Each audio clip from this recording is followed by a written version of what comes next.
Aye.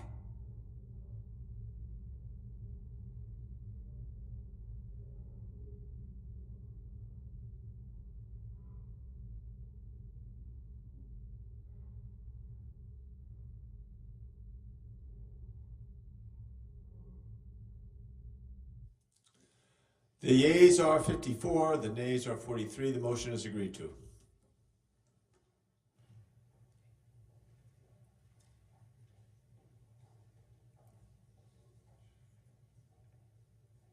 Mr. President. Republican leader. As some of you may know, this has been a particularly difficult time for my family. We tragically lost Elaine's younger sister, Angela, just a few weeks ago. When you lose a loved one, particularly at a young age, there's a certain introspection that accompanies the grieving process. Perhaps it is God's way of reminding you of your own life's journey, to reprioritize the impact of the world that we will all inevitably leave behind. I turned 82 last week. The end of my contributions are closer than I'd prefer. My career in the United States Senate began amidst the Reagan Revolution. The truth is, when I got here, I was just happy if anybody remembered my name. President Reagan called me Mitch O'Donnell. Close enough, I thought. My wife Elaine and I got married on President Reagan's birthday, February 6th. It's probably not the most romantic thing to admit, but Reagan meant a lot to both of us. For 31 years, Elaine has been the love of my life, and I'm eternally grateful to have her by my side. I think back to my first days in the Senate with deep appreciation for the time that helped shape my view of the world. I'm unconflicted about the good within our country and the irreplaceable role we play as the leader of the free world. It's why I worked so hard to get the national security package passed earlier this month. Believe me, I know the politics within my party at this particular moment in time. I have many faults. Misunderstanding politics is not one of them. That said, I believe more strongly than ever that America's global leadership is essential to preserving the shining city on the hill that Ronald Reagan discussed. As long as I'm drawing breath on this earth, I will defend American exceptionalism. So as I've been thinking about when I would deliver some news to the Senate, I always imagined a moment when I had total clarity and peace about the sunset of my work. A moment when I'm certain I have helped preserve the ideals I so strongly believe. That day arrived today. My goals when I was narrowly elected to the Senate back in 1984 were fairly modest. Do a good job for the people of Kentucky and convince them that by doing so they might rehire me for a second term.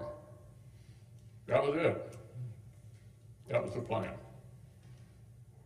If you would have told me 40 years later that I would stand before you as the longest serving Senate leader in American history, frankly, I would have thought you'd lost your mind.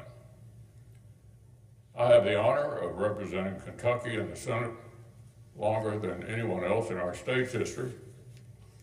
I just never could have imagined that happening. when I arrived here in 1984 at 42. I'm filled with heartfelt gratitude and humility for the opportunity. But now it's 2024. I'm now 82. As Ecclesiastes tells us, to everything there is a season and a time to every purpose under heaven. To serve Kentucky in the Senate has been the honor of my life. To lead my Republican colleagues has been the highest privilege. But one of life's most underappreciated talents is to know when it's time to move on to life's next chapter. So I stand before you today, Mr. President, and my colleagues, to say this will be my last term as Republican leader of the Senate.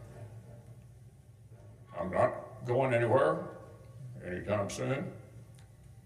However, I'll complete my job my colleagues have given me until we select a new leader in November and they take the helm next January. I'll finish the job the people of Kentucky hired me to do as well, albeit from a different seat, and I'm actually looking forward to that.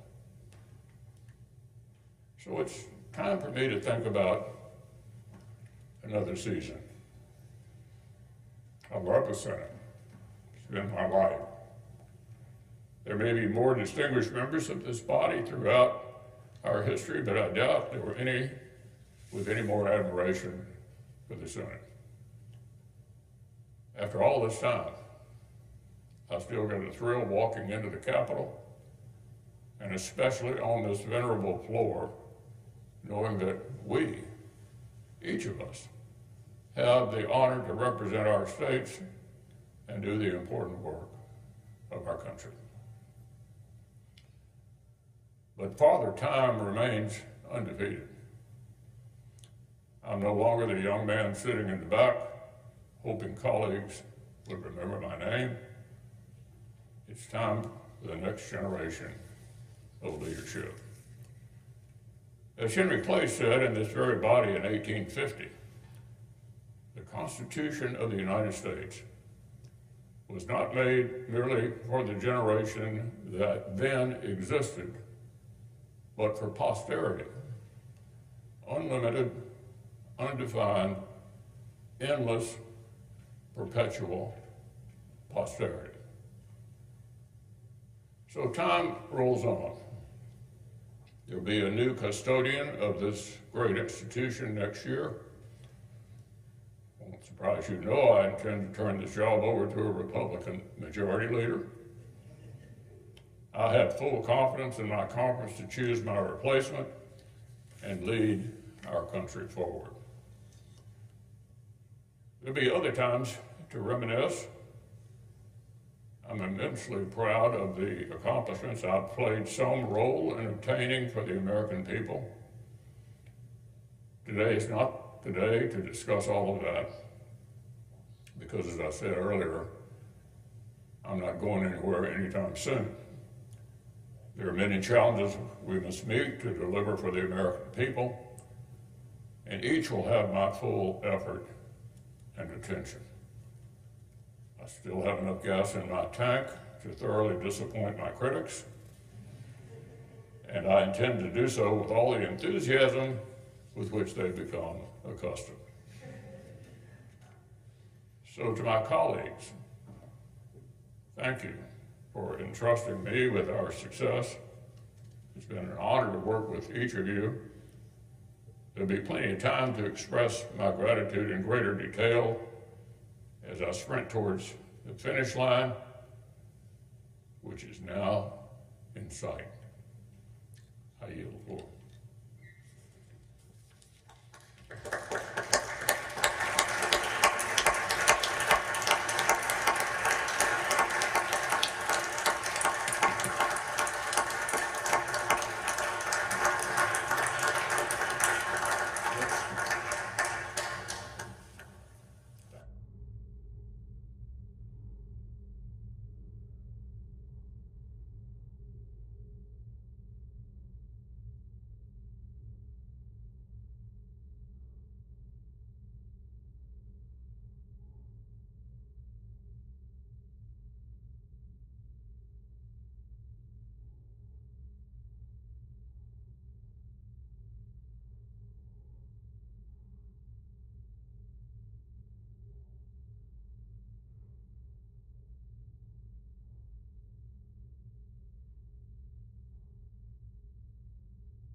Mr. President, The senator from Maine.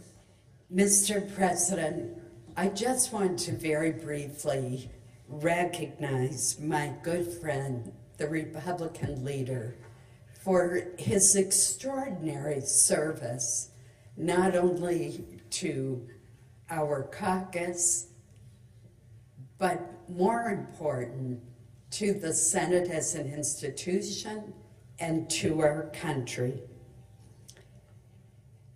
His tenure as leader will be remembered not just for its historic longevity, but also for his unparalleled devotion to this great institution, which he has always defended. I also admire the leader for stepping forward when it wasn't popular to do the right thing for our country and for our world. There will be plenty of time for all of us to honor him in more detail as time goes on. But I felt compelled to speak today to thank him for devoting his life to public service for all the right reasons, to improve the lives of the people living in our great country. Thank you, Mr. President.